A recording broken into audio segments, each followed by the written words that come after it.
and will be available on the AASWSW website.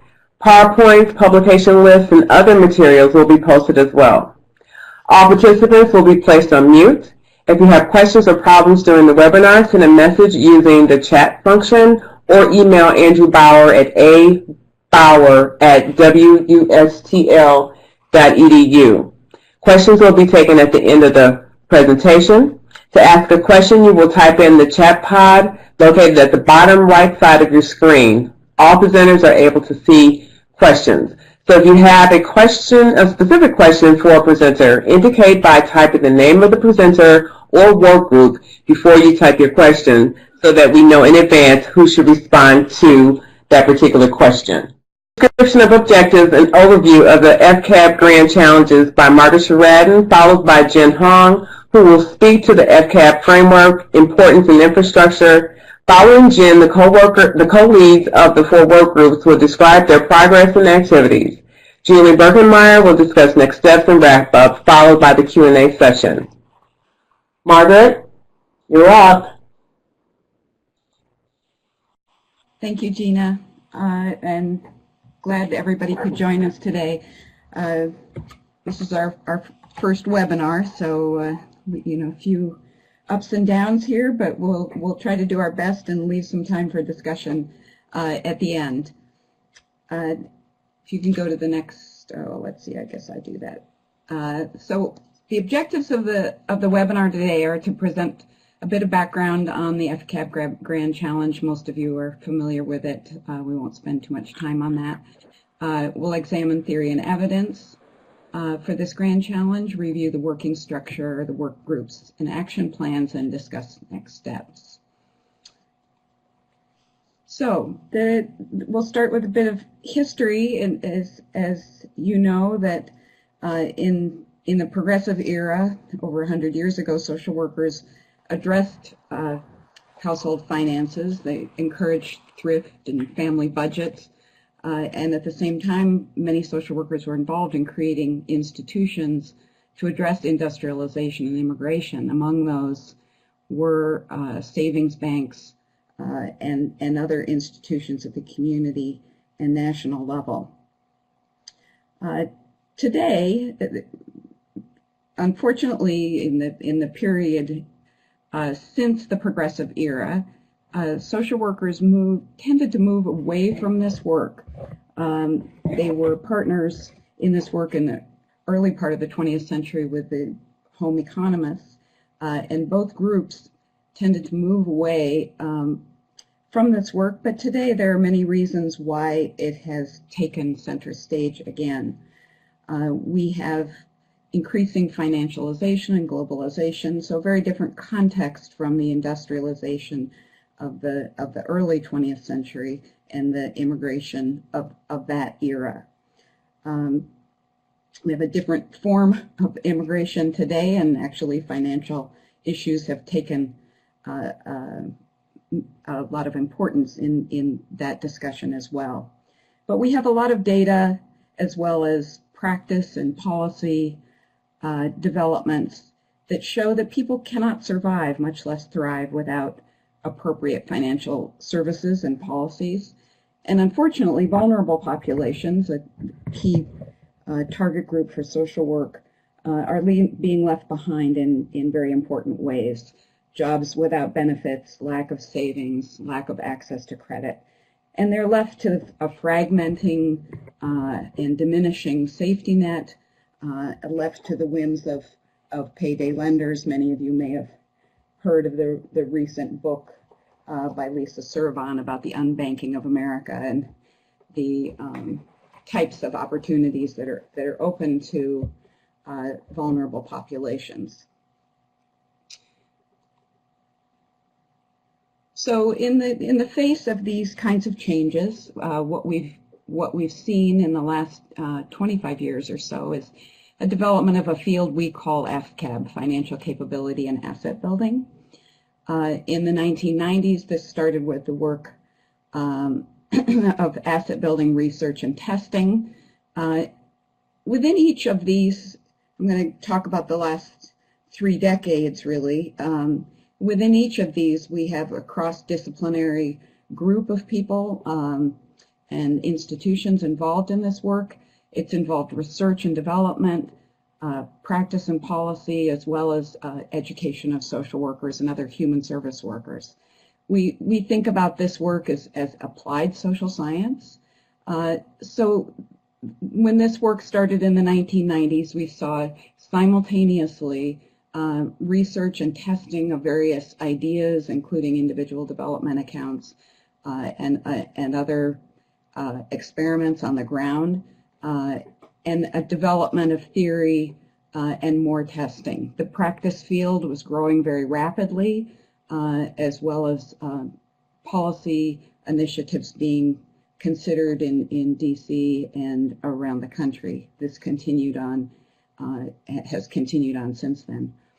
In the 2000s, we saw development of FCAP curriculum and social work.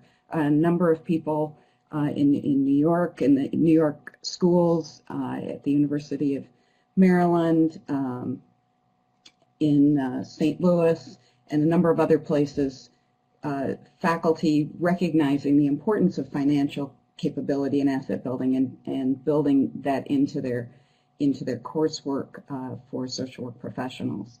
And then in the 2010s, we see an increasing effort to institutionalize financial capability and asset building as a core role in the social work profession. And in the last few years, we've seen the University of Maryland has developed the FCAP Scholar Network. We've had 2 national convenings. Many of the participants in this grand challenge presented their research and then published many of the papers in three recent issues in social work, the Journal of Community Practice and the Journal of Social Work Education.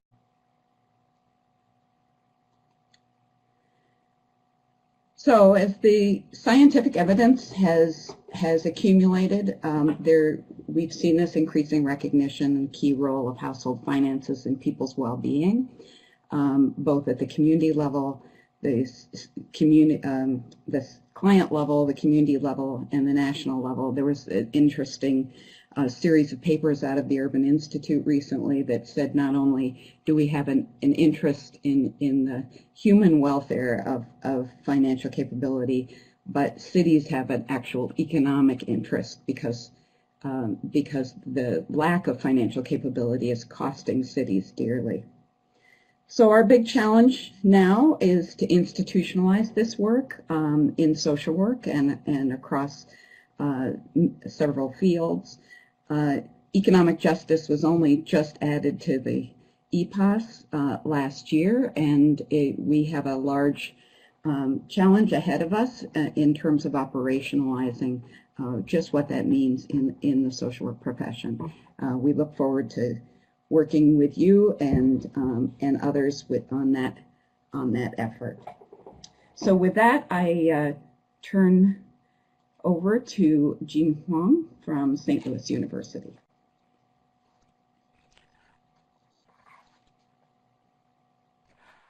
Thank you, Margaret. I'm Jin Huang at St. Louis University, and I will discuss our conceptual framework and grand challenge organization.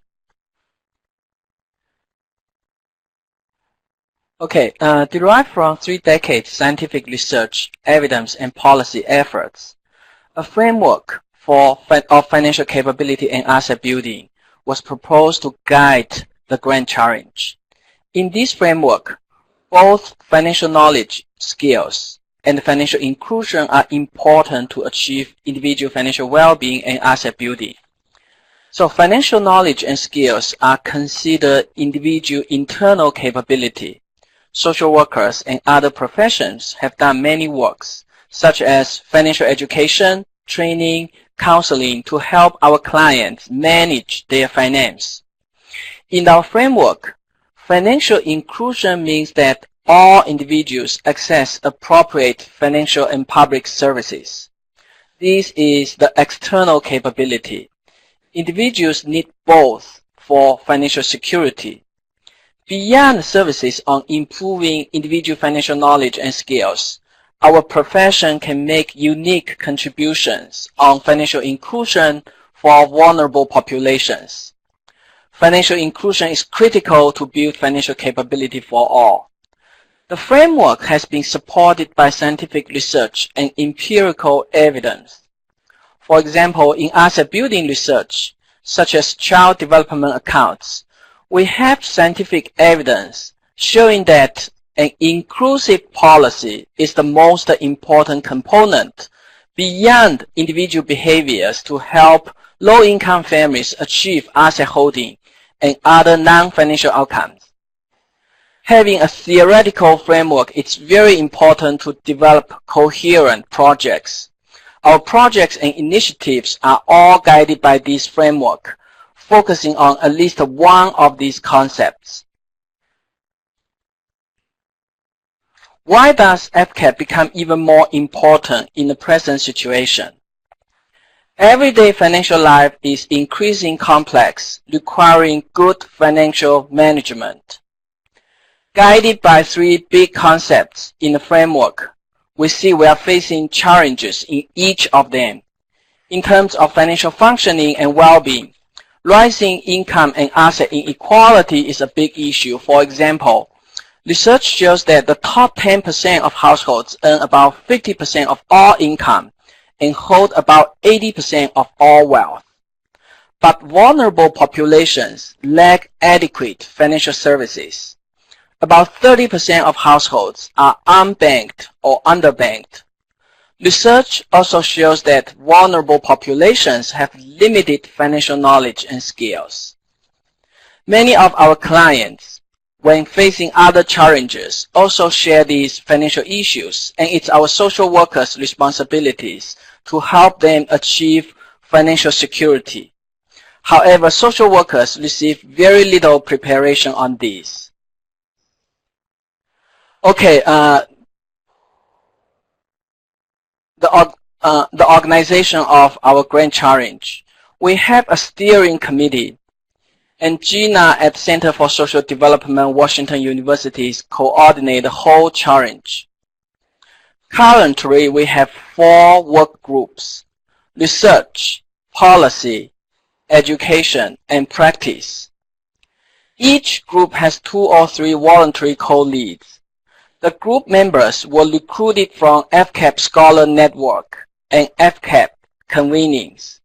We also use presentations and meeting opportunities at SWOT and APM to recruit members. Researchers, educators, and practitioners choose the groups they like to participate and initiate the projects. The group size is about 15 to 35 now. We also have one liaison for each group to facilitate the organization and communication. And Kristen Callahan at University of Maryland is the liaison for the practice group. So the last line on the slide is covered by the blue bar here. Okay, this is the end of my presentation, and Karen is next to discuss research group. Thank you, Jean, and good afternoon, everyone. My name is Karen Zerlo, and I am from Rutgers University. I am a co-lead for the Grand Challenge Research Work Group, along with my colleague Terry Friedline from the University of Kansas. Our work group was organized over the past few months and consists of members with varied interests and backgrounds. Our group includes academics, nonprofit leaders, and public agency executives, all sharing a common interest, and that is to grow the financial capabilities of individuals, families, and communities here and abroad, which defines a diverse and complex geographic and demographic spectrum.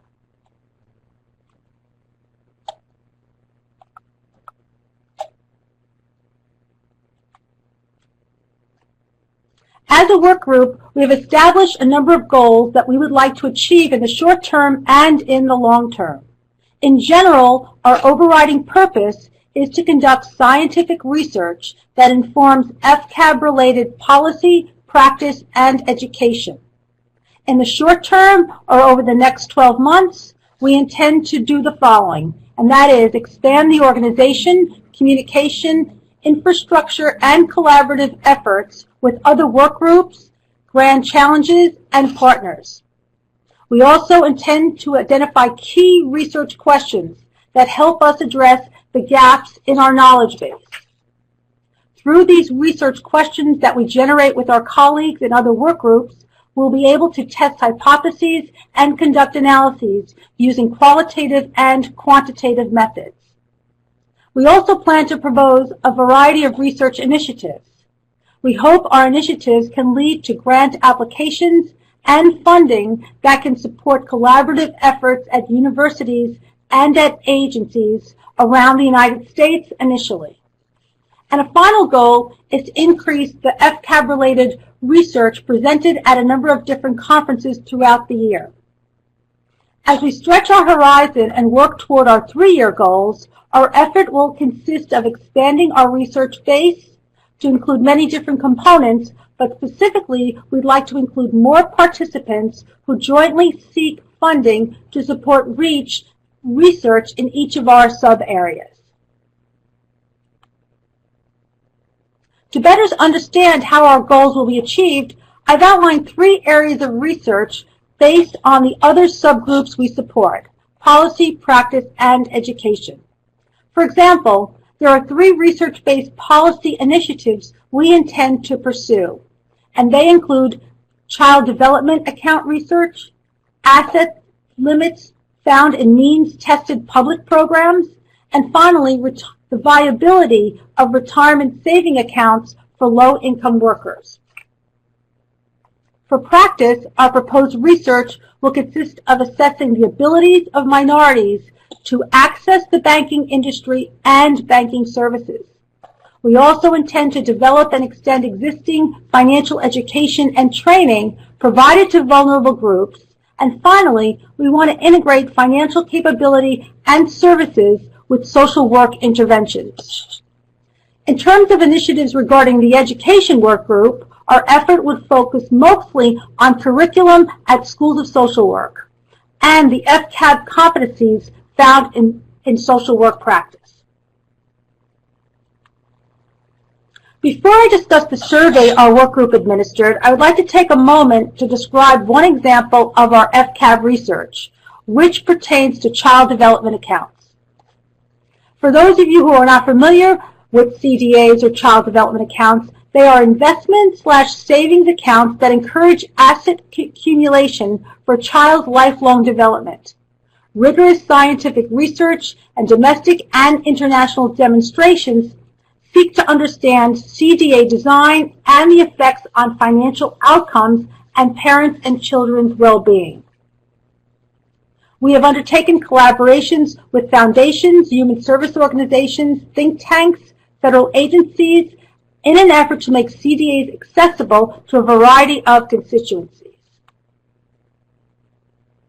Additionally, this research on CDA policy extends not only to a number of United States and cities, as well as across the globe, to include countries that are the UK, Canada, Korea, Colombia, Ghana, Kenya, and Nepal. And the domestic effort includes multiple states, as well as a number of very large cities throughout the United States.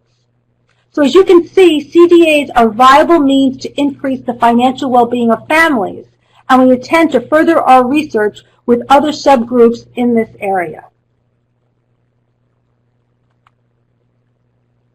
Regarding more recent activity in our work group, we are pleased to report that in November 2016, we designed a survey for our working group members, and in December, we administered the survey to 126 individuals whose work is focused on FCAP and who reside in academic, government, and the nonprofit sector.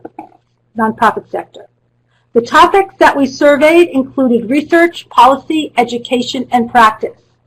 And the results indicated broad support for this very important grand challenge. This slide includes some of the highlights of our survey results. For example, 40% of the respondents chose research as their primary interest.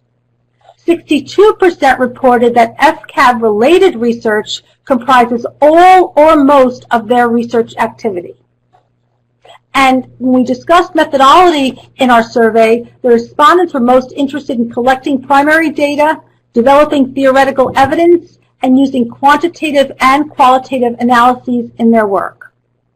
They were also interested in disseminating research in a more robust manner, and these suggestions included attending conferences where FCAP release research and results are welcomed and part of the research agenda for the organization, publishing peer-reviewed journal articles, and collaborating with advocacy organizations and think tanks.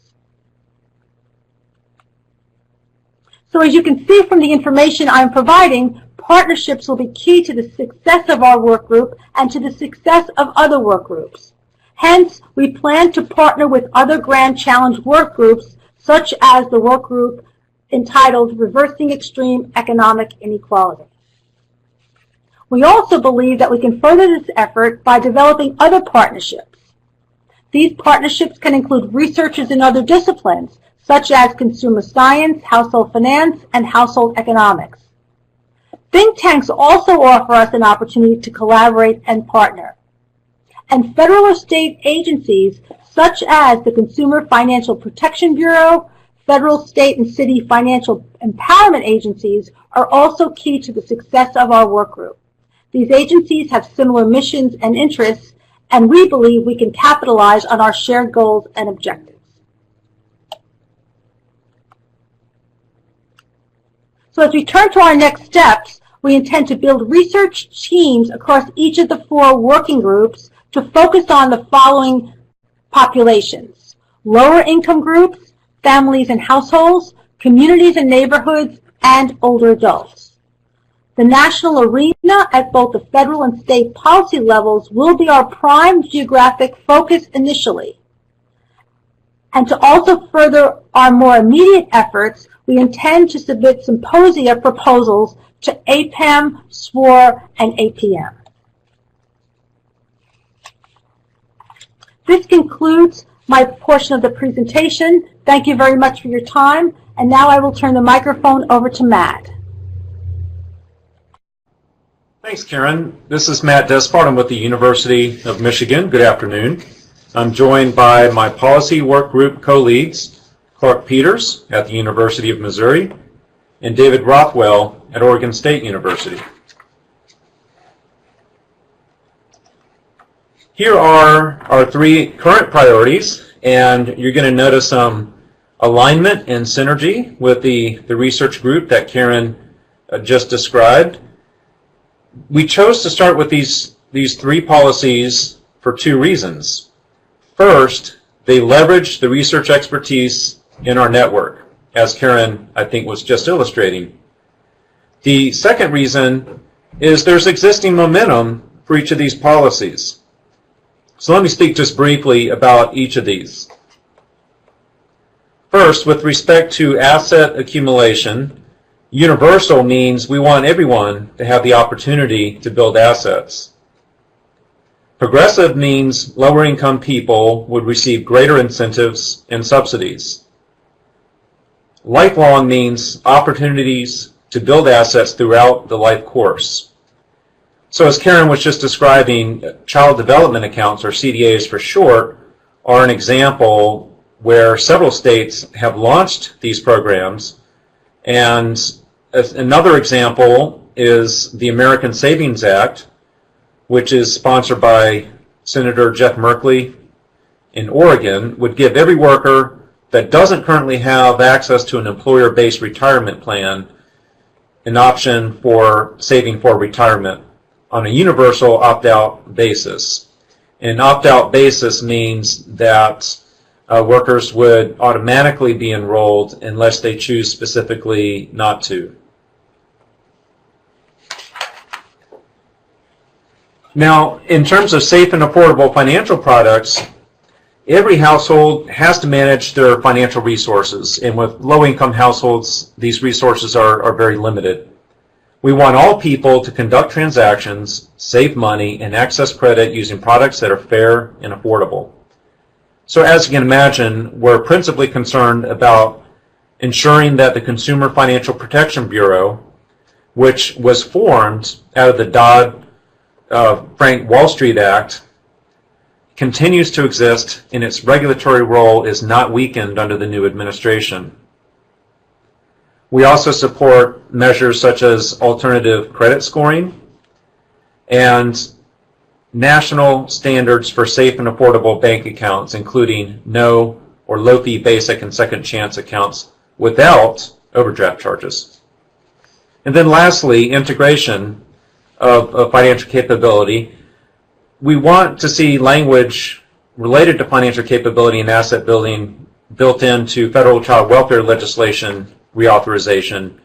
And again, as Karen was describing, supporting local and state efforts to integrate this content into other systems, early care and education, workforce development, and affordable housing as some examples.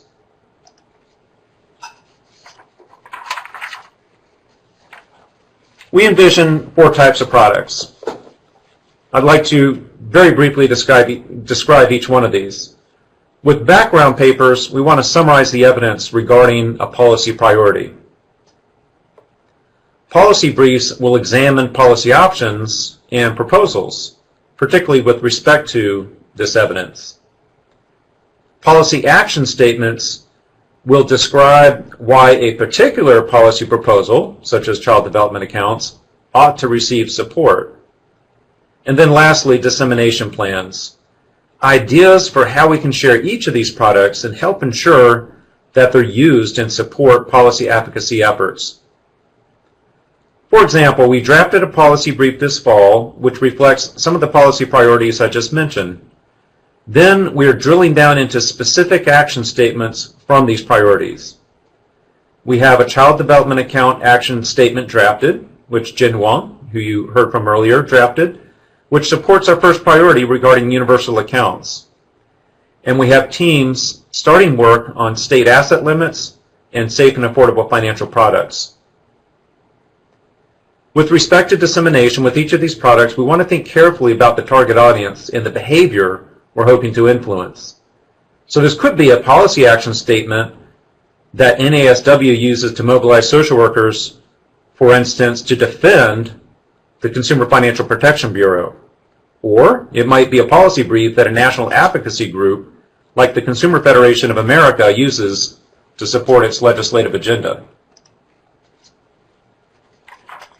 So you've noticed that I've talked a lot about partnerships so far. Why? Well, for 2 reasons. First of all, for the most part, we're researchers. We're not policy analysts. We're not policy advocates. So it's crucial that we partner with the organizations that know exactly what's going on in DC, as it seems to change just about by the minute these days, and in state capitals and understand how to influence the policy process. The second reason is advocacy groups can tell us what types of research would help inform their efforts.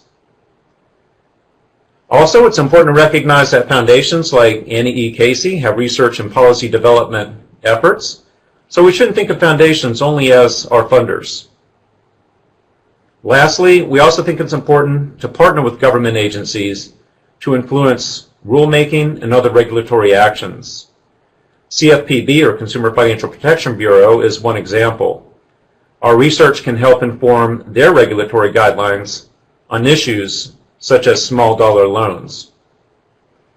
We plan to leverage the SWOR gathering in Washington, D.C. next year to initiate this dialogue with policy partners.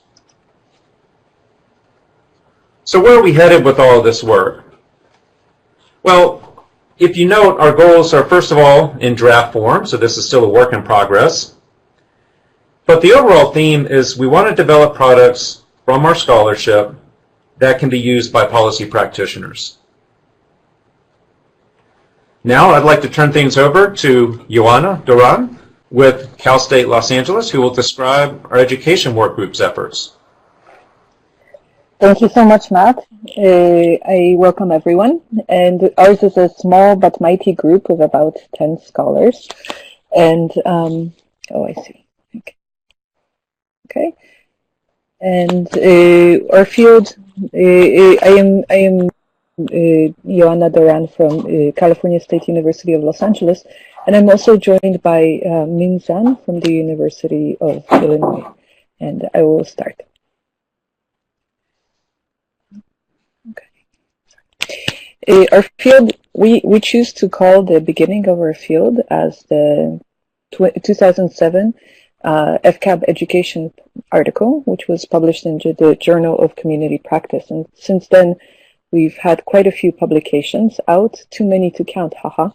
We have a lot of articles, we have 2 books, and we have a textbook. Nevertheless, when you look across the field, I think that you will see that there's so much room for further publications and further research. Another early moment that was very important, another big bang moment, was with the University of Maryland's Financial Social Work Initiative.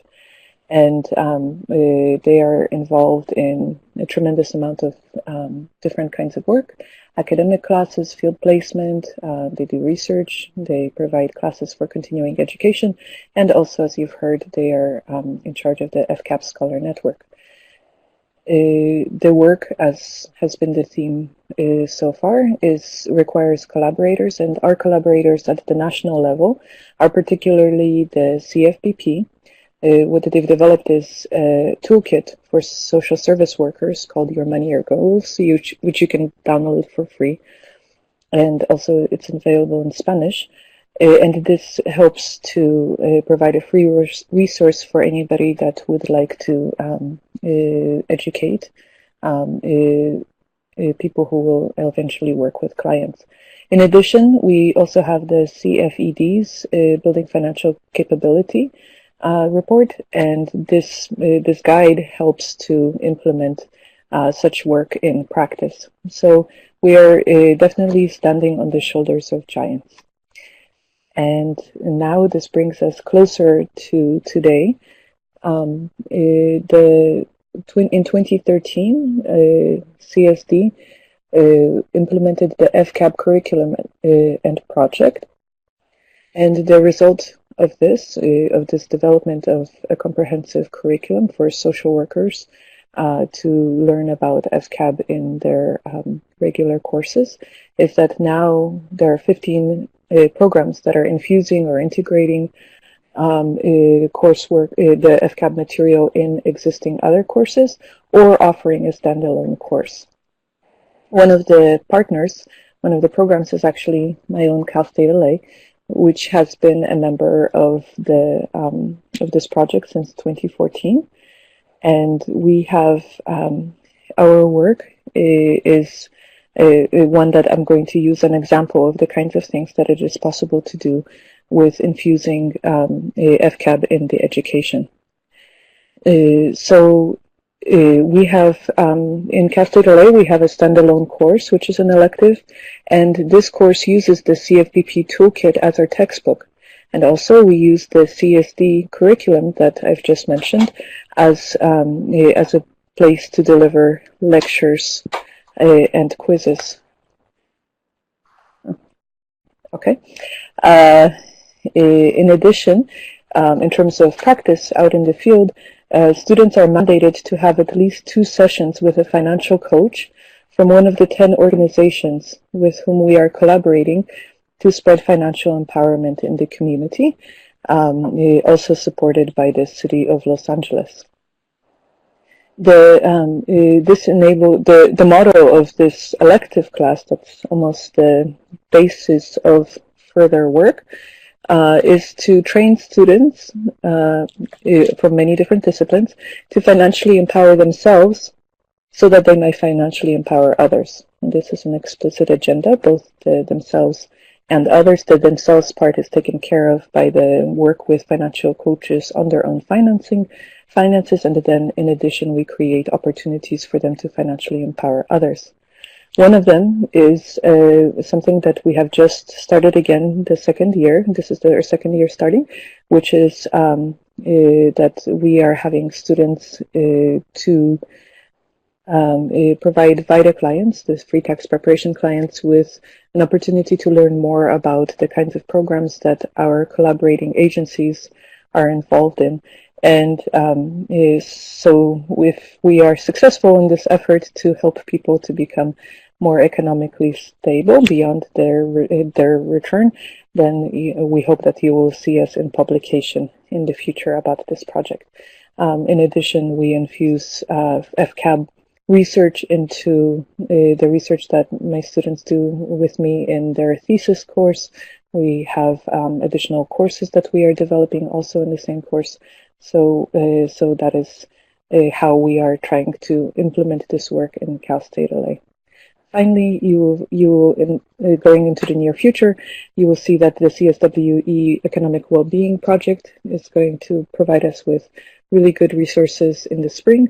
We'll have a curricular guide, a clearinghouse, and a webinar to share this work. And now I turn this over to Min. Min, can you hear us? Okay, good. Yes. Hi.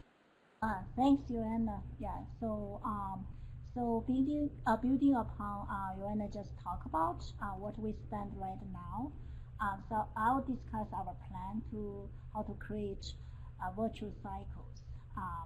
So if we are to seriously attempt to bring FCAP for all in 10 years through education, we need to create models that can spur exponential growth in curricular offerings.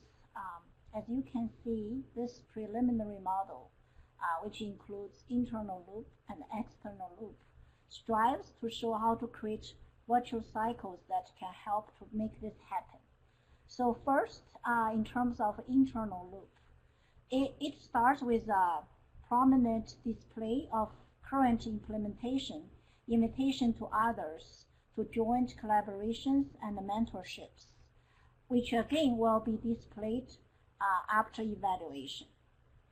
So in terms of the external loop, so aside from a virtual platform for display of models, so we seek to spread interest in FCAP infusion through contributions to the research literature and the conferences. So we would love to create synergistic relationships with other grant challenges, influencing domains of practice beyond social work. So this refers to Min, can you speak up just a bit? Yes. Is this better? Yes. So what are our next goals for the future? So we currently have 15 schools participating. Yeah. So we can have two different estimations. So if each year we were able to have about 30% of schools drop out, but others continue and pair up with 70% of new ones, we would have about 50 schools implementing FCAP in 5 years. So this is a little bit conservative estimation. So a bolder estimation is if all schools pair and double every year, we would have about 240 schools implementing in the 5th year. Actually, the latter estimation is not an unrealistic one. So, for example, if the Consumer Financial Protection Bureau is undercut by the current administration, we can expect increased financial predation, and we can see the need for its first line of defense, which is consumer education. This is where our social workers come in. Our profession encourages us to form interdisciplinary collaborations on behalf of client system and to remove barriers to well-being and growth. So we want to grow like weeds, just show at a slice like dandelions, and invite other grant challenges to join us.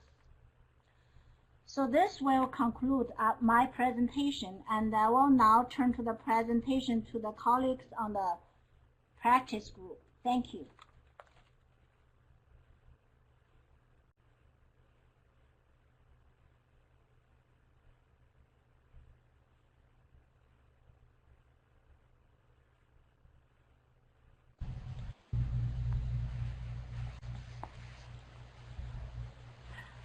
Hi, good afternoon, everyone. Can you hear me okay? This is Chris Callahan calling.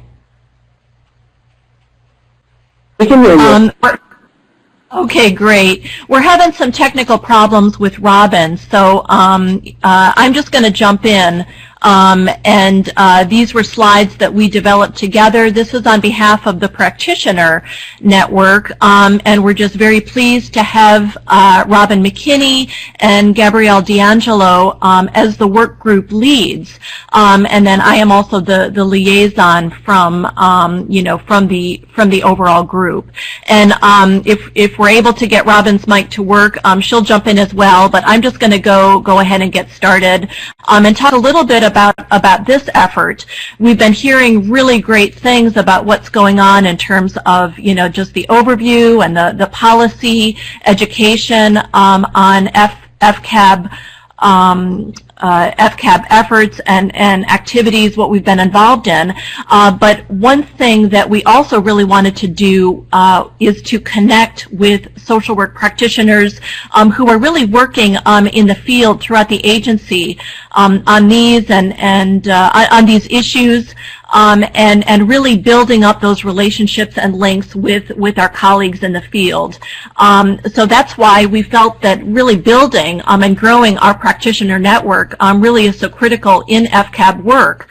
And I'm going to be talking just a little bit about what we mean by the practitioner network and some of our goals and what we're looking forward to both in the year ahead and the coming years in terms of really connecting meaningfully with social workers who are doing this work or who are interested in this work and finding out more. So first of all, we're talking about building competencies in this field within social work. There's a lot of different ideas about what services, social work services within, financial well-being, financial stability work, and so forth. But we are really excited about building competencies and kind of an overall framework, on competencies so that we are defining what social workers are doing and what we can be doing within this field. Also kind of delineating what are the gaps and what are the needs here in this field. We also are working to ensure high quality and ethical practice within social work practice within this field, and then really providing a framework for various certifications or curricula to align.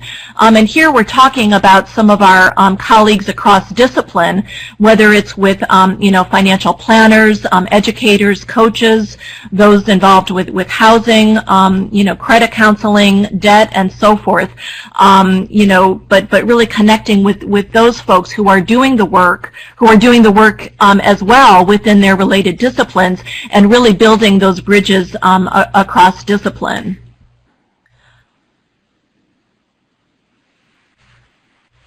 We also are recognizing that there is a unique role with FCAP within all types of social work practice.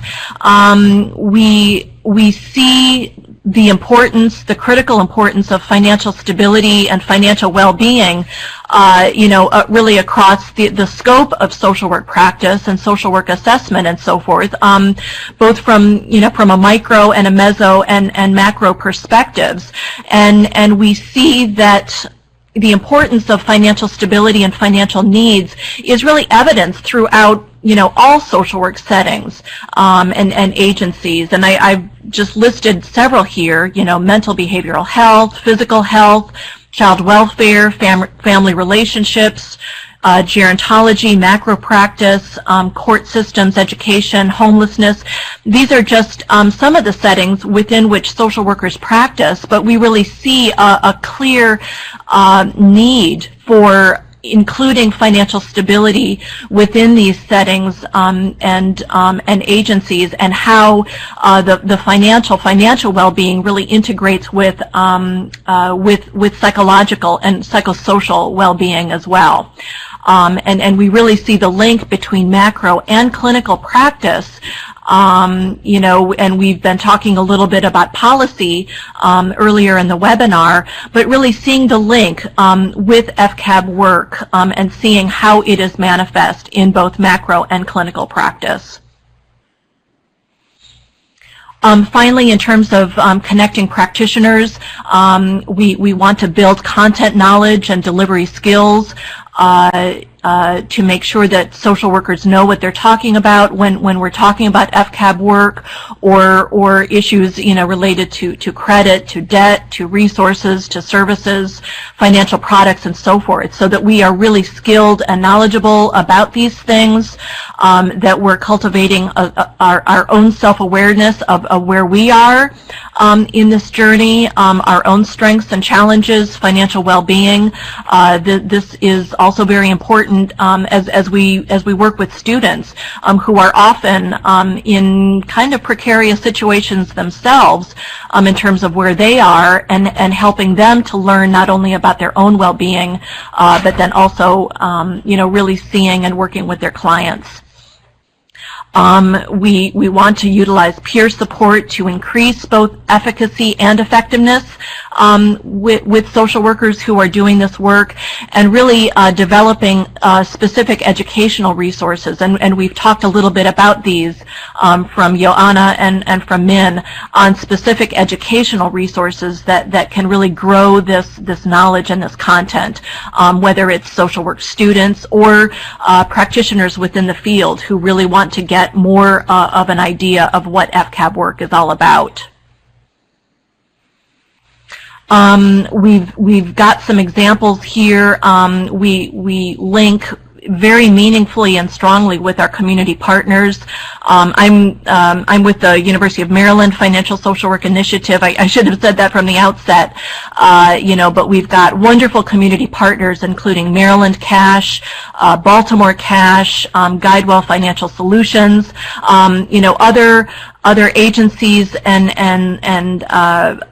settings which are really focused on financial stability, working with folks on financial goals, and you know, working just very, very strongly with clients about what money means to them, what's the emotional side of financial decision making, you know, what is going into decisions that folks make, and you know, really uncovering some of those things, and you know, looking at building self-efficacy on the part of both client and practitioner, and utilizing a number of different you know, theoretical approaches such as motivational interviewing, planned behavior, basic practice skills, you know, really utilizing a number of approaches and frameworks and so forth for understanding you know, what it is, why people make decisions you know, that they do.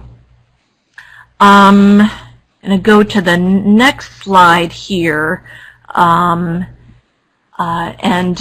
these are just some of the goals that we have both within the next year and then also within 5 years of really growing this network, spreading the word, you know, with our colleagues who are doing this work in the field, and like I said, just really growing the network.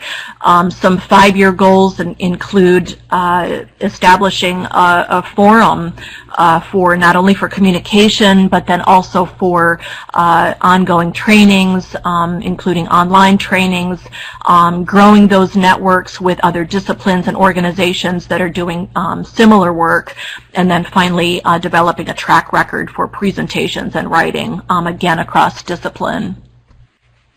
And finally, these are just some of our partnerships that we have. You know, working with NASW, got some exciting things going on in terms of partnering with them, in terms of providing training and education for social workers within NASW. Of course, Maryland Cash, Baltimore Cash, CFED, Taxpayer Opportunity Network, housing organizations, you know, other organizations, and you know, we are just so excited to keep growing the network so that we can be partnering and working with those who are also really committed to financial stability. And that's it for me for now. So I will turn it over to I believe to Julie Birkenmeyer, who will be talking a little bit more about just overview and you know, where our work is going from here.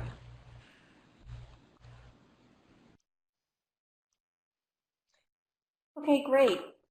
Thank you, Christine, and thank you, everyone. I'm Julie Birkenmeyer from St. Louis University. I'm on the faculty in the School of Social Work, and I'm one of the co-leads for this grand challenge, and I also serve as a liaison to the education work group. And I'm very happy to be talking about this effort with you this afternoon. I'm going to quickly do a wrap-up about some challenges and next steps. So I want to draw your attention to for just a moment to process. We've been talking a lot about the content related to our 4 working groups, and I think it's helpful, especially for those of you who are with us this afternoon from other grand challenges, to perhaps spend a moment talking about some of the challenges that we face in organizing ourselves as a grand challenge. So certainly one of the things that we looked at when we first started working on this was the importance of the practitioner network and practitioner development, as Christine was just talking about, and realized that we really needed to work harder to develop our relationships and develop that network across the practitioners.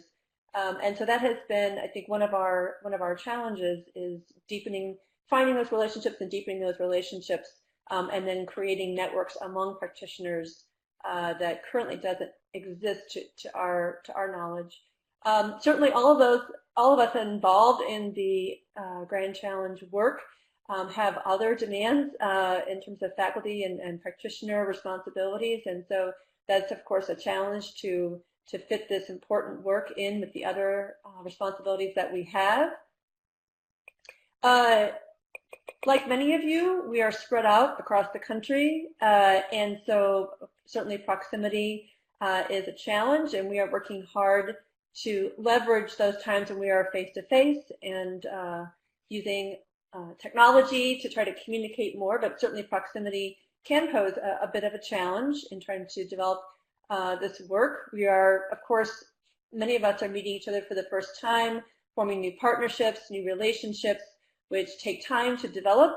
So it's difficult to both be creating this network as well as getting this work off the ground quickly at the same time. Resources, of course, is another challenge. As you heard, some of the work groups are talking a bit about fundraising, and the Grand Challenge is talking about fundraising, but at this point we don't have maybe all the resources that we could use. So that's definitely a challenge. And then finally, of course, Grand Challenges is a unique and a new effort. So as we're finding our way as one of the Grand Challenges in terms of organizing ourselves, the whole effort is developing at the same time. So that can pose a bit of a challenge as we try to figure out what the parameters are, what the networks are, what the boundaries are, etc. In terms of next steps, we are focusing on setting up communication schedules and structures within and among the work groups. Certainly, as you heard from the research group in particular, they have some great ideas of developing research partnerships within each of the work groups. And we're aware at the co-lead level that we will need to carefully encourage, nurture, and support communication both within the 4 work groups as well as across the work groups by certainly trying to facilitate and use our electronic resources. We are actively working on setting up regular times to meet at the annual conferences, APM, SWR, APAM, and ASW, and trying to leverage those times that were perhaps face-to-face, as well as using electronic means. We are also working on trying to communicate within the social profession. Certainly this webinar is a great effort to do that, but getting the word out about what FCAP is and what the importance of this Grand Challenge we feel like is a very important next step for us. And we certainly, as you heard from the work groups, we're very aware that we need to collaborate and we want to coordinate and leverage our resources with other disciplines, groups, other organizations, other networks. We're trying to think very broadly about what connections we have, what connections we need, and who may be the best way to go out and begin those relationships. And then finally, funding. We are also actively thinking about how to develop resources that are FCAP specific, and we'll certainly be making every effort to try to develop those resources needed by the work groups. We also wanted to mention, as we close out the formal presentation part of this webinar, that we have given some thought, and we're continuing to discuss how we can collaborate across the grand challenges. So those of you that are with us this afternoon from other grand challenges, we welcome your ideas about ways in which that we can collaborate and work together. As you've been hearing, FCAP is a type of practice that can certainly cross over many different populations, different practice fields, etc. And we want to begin to have those kind of conversations across the grand challenges and see if there's ways that we can begin to work together. So you can see on this slide there's some beginning ideas about ways in which, for example, we could work with the ensure healthy development for youth and reduce extreme inequality, grand challenges in terms of working maybe on CDA accounts and building financial knowledge. We certainly had lots of conversation also about working with the harness technology for social good. There's a policy idea that we've discussed about using technology to try to build sort of a one-stop place where people can go on the web for their financial information all in one place, called the Financial Gateway, and more information can be found out about that in our written document on the web. Perhaps working with the health gap. Certainly we know that finances are an important part of one's overall health and could be considered a social determinant of health. And you can see the other ideas here as well that we've begun to discuss. So there's a lot of work to do, and this is collaborating is certainly one of those that's very high on our agenda. And we think that there's good possibilities to work together, perhaps raise new resources to work together, and develop some wonderful policy ideas along the way. So with that short overview, I'm going to turn it back to Gina, who will facilitate our next portion of the webinar. Gina? Okay, thanks, Julie, and thanks, everyone. So this is the presentation portion of the webinar. We're ready to open for questions. So we have about 20 minutes or so. So to ask a question, use the chat pod located at the lower right side of your screen. If you have a specific question to one of the presenters, indicate that by noting or typing presenter first, followed by your questions. This will help aid us in keeping the flow of responses and questions flowing smoothly. Okay? So with that, we'll open it up. I think a question is coming in from Eric Hadley.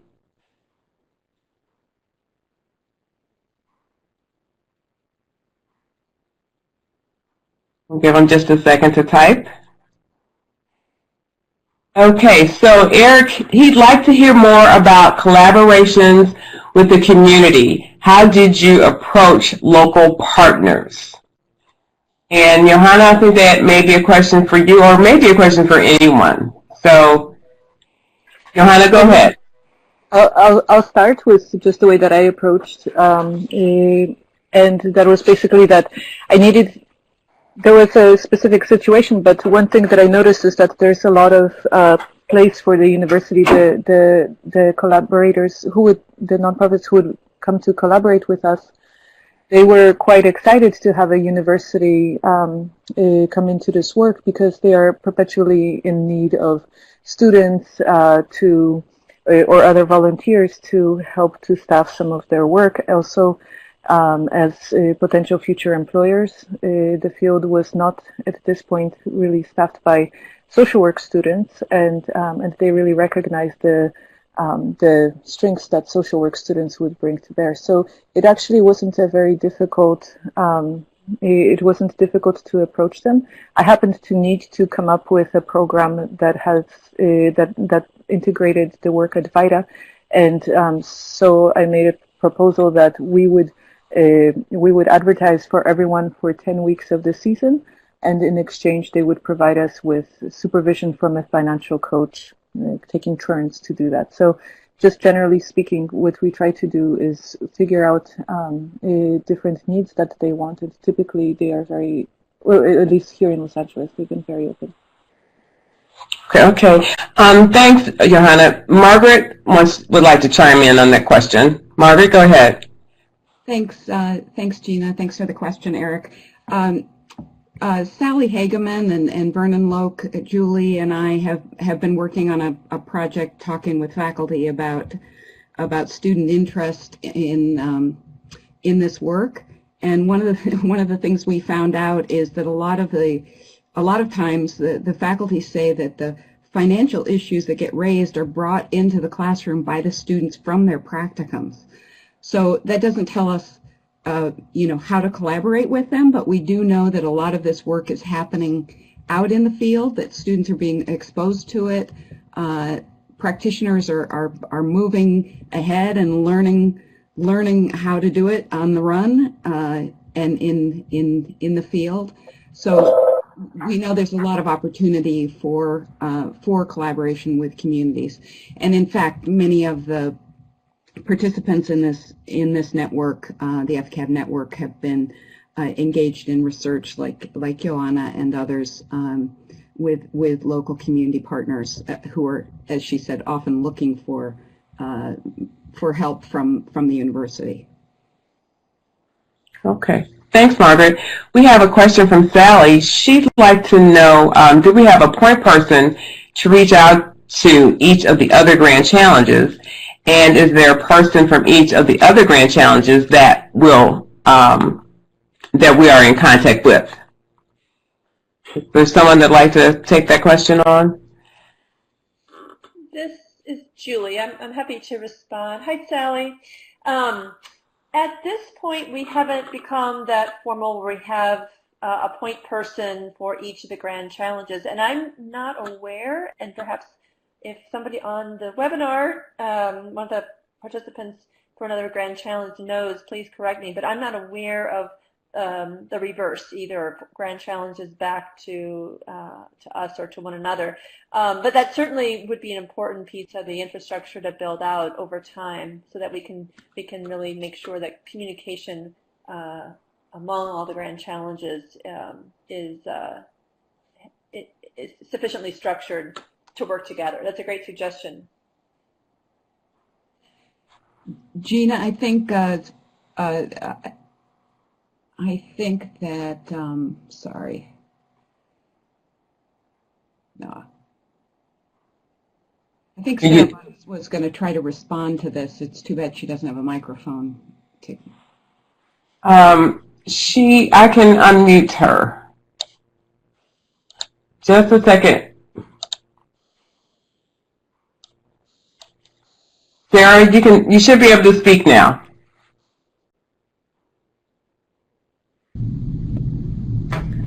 Can you hear me? Yeah. Oh, great. Okay. So there are leads identified for each Grand Challenge network, and much like the Financial Capability Network, they are starting to organize by subcommittees and have their own structure. I think a next step, as groups identify areas to collaborate, that we can help to make those connections. And certainly you can feel free to email me your ideas. I can bring that to the steering committee for Grand Challenges or the executive committee. Happy to assemble a list of names of persons that, where there's intersection in the Grand Challenges. Okay, thanks, Sarah. Is anyone else like to chime in on that particular question? There's a question from Charles Lewis, and I'll just say it out loud so everyone can hear the response. And he asked if there is a listserv for the network. There is a listserv for our network, and if you're interested in participating, if you would just send me your email address, then I will add you to the listserv. Now, if you're referring to a master listserv for grant challenges, that's a question for someone else.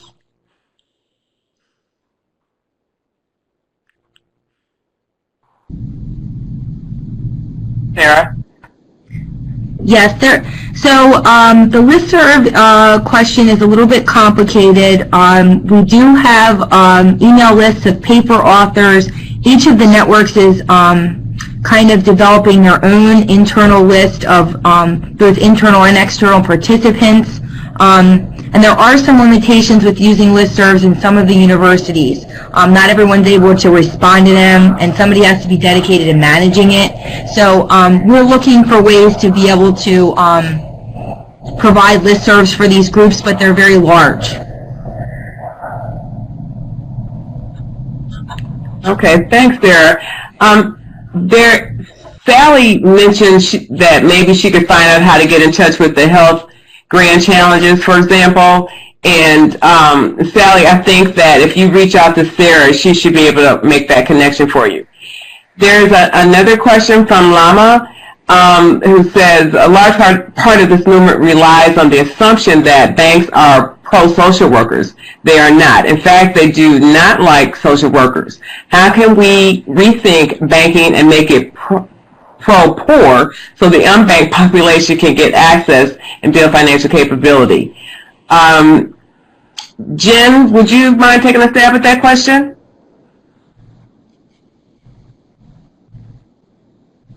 Yes, I think some of our colleagues have work relationships with bank and also in community projects. Maybe they can also jump in to talk about that. I think that's a great question. I mean, one way we can do is that we try to rethink about the banking and see whether we can develop pro-poor opportunities and pro-poor products. And another strategy, I think, another strategy we could have is that thinking about the principle we have for child development accounts. We really want to have a universal accounts. And that kind of product actually can be achieved by different strategies. For example, in child development accounts, we are using universal enrollment. So that way, we actually do not need this kind of opt-in process to open a bank account or to access certain financial services. We could use universal enrollment, this kind of mechanism, similar strategies to include all individuals, all vulnerable populations into the services. So I think that's another strategy we can try to develop. Actually, in India, for example, even though we see some discussion saying that their strategy is not efficient and it's not good enough, but in last several years, they actually use automatically account opening to open bank accounts for all the recipients of public assistance and public welfare. Hi, this is Karen. Can I add to that statement, Jean? Yes, go ahead, Karen.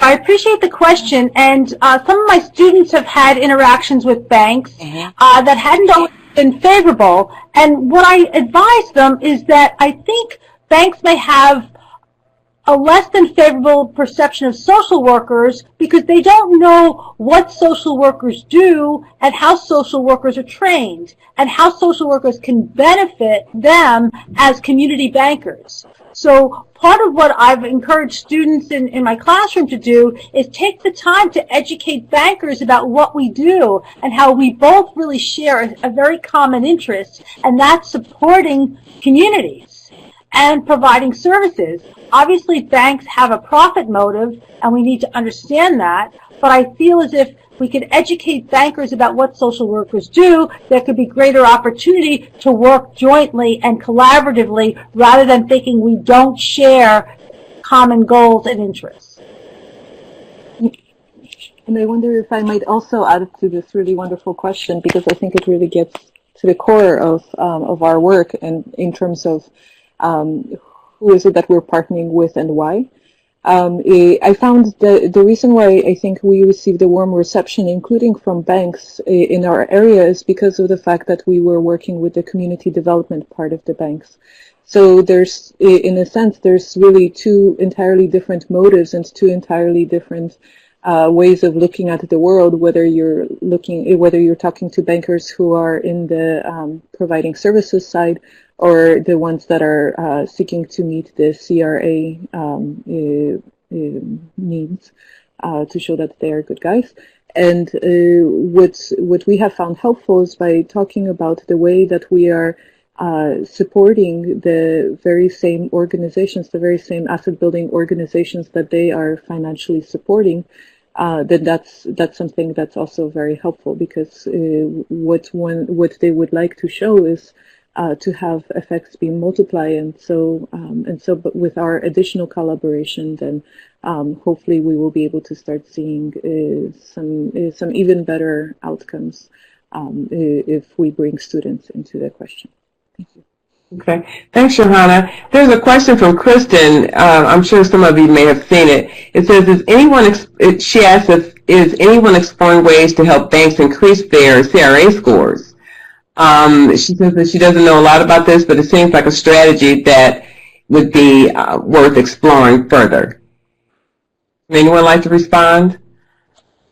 Yeah, this is Matt Despard at University of Michigan. I think part of the answer is that actually banks get pretty good CRA ratings. It's actually pretty unusual for a bank to get an unfavorable rating, and one of the reasons why banks are really fond of meeting their CRA requirements by making investments in community development financial institutions, or CDFIs, which are regulated by the Department of Treasury. And to connect back to an earlier question, CDFIs are the pro-poor banks that we have here in the U.S. So banks can largely fulfill their CRA requirements by investing in CDFIs. Yet, again, to Joanna's point, that still leaves opportunities to find the community development officer in your bank, in your community, and engage them in some conversation about additional ways that banks can increase their CRA profile, if nothing more than to show that they're being good citizens in the community. Okay. Thanks, Matt. This is Julie. Are there other questions? Go ahead, Julie. Sorry. So the last point I want to make, I think I'm dovetailing off somebody else's, maybe in expanding that point, is that there are different kinds of banks and there are credit unions. And so traditionally credit unions have been much more pro-poor, if you will, because they're a financial cooperative. And so they're not beholden to shareholders or an owner for profit. So they're much more interested in serving their members who are owners. And there's also, these smaller community banks, which may be locally owned or locally chartered and are much more interested in the local communities and perhaps might have more lower cost and affordable financial products. So there's different kinds of banking institutions. So I would encourage us not to paint them all with one, broad brushstroke, to maybe look a little bit more at the details. And I think Johanna's point about seeking out the CRA officer at different banks is also a really important point as well. Thanks, Julie. There's a question coming in from Elizabeth Miranda. While we're waiting for that question to come in, quickly, Julie or Margaret, would you guys like to speak to the call for papers for APM that's out? Sure. Gina, thanks. Yeah, in our meetings at SWR in New Orleans a couple of weeks ago, many of us were around the table, many of us were around the table and decided to do a kind of mini RFP preparing for the APM in November. What we recommended is, I guess what we decided was to put out a call for ideas for papers, and we would try to organize ourselves into separate symposia. Typically, it's easier to get a symposium in to for acceptance at ATM and at SWR. And so we thought if we could pair people up, or in threes, they could pick a moderator and put in a proposal together. There's a bit of urgency on this because I think the deadline is February 17th or something like that. So if you're interested in submitting a paper, or you know somebody who is around any area, any part of FCAP, please let them know that we're trying to collect these ideas. Just a very brief email is enough, and we'll get back to them about what the opportunities might be. Thanks, Gina. Okay. And I'm going to type my email address in here so that if you want to join the network or would like to send something in for the mini call for papers, that'll be great. Okay, so Elizabeth Miranda is from Puerto Rico, and she wants to know, do you think that banks are interested in funding research projects? She says that, remember, my population, there's Spanish-speaking people, and she has to work in adaptation to language and other culture.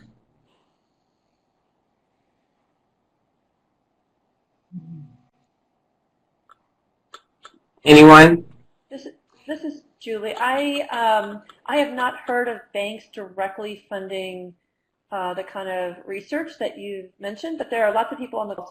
So if anybody has had that experience, speak up. I'm thinking that perhaps maybe banks are part of more likely be part of a funding collaborative that maybe focus on research, but I'm not sure one bank in particular would be directly funding research projects. But if anybody has a different experience, please chime in. Yeah, this is Matt Despard again, and the short answer is yes, but yes, banks do fund this type of research, but they fund this type of research through their corporate foundations. And so just as an example, J.P. Morgan Chase, Citibank does a lot of financial capability funding, including some research. The type of research and those are just a couple of examples, the type of research they're looking for is very, very applied. So they don't have a ton of tolerance for, articles that take 18 months to be published. They want reports to get out to the field to inform the field of financial capability and asset building. So yes, banks do, but through their corporate foundations. Thanks, Matt. And if I could jump in as well, this is Chris Callahan from the University of Maryland, yeah, totally agree 100% with Matt. We've had a little bit of experience with banks and other financial institutions funding, through their community development, funding a program or an initiative, say within a community, and might tack on some sort of evaluation piece to the program, but that's been the extent of our experience thus far. Thanks, Chris. I don't know if you've had a chance to look at the chat, but Kristen and Johanna both have mentioned that banks typically just are interested in funding services, as Matt alluded to.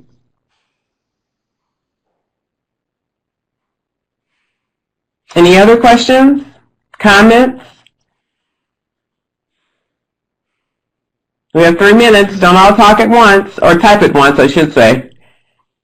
Okay, Eric's typing. Maybe we'll make that the last question. And he didn't ask a question. He just said that he enjoyed this, and we're glad you did. So before we end, I'd like to thank all of our speakers and Sarah for her assistance. So should you desire to need more information about Grand Challenges, the webinar series itself, you contact Sarah. Her email address is on the screen there. Okay. And then finally, we'd like to say this ends the Building Financial Capability and Assets for All Grand Challenge webinar, and we sincerely appreciate you and thank you for your participation. Okay, thanks everybody. Goodbye. Thank you, Gina.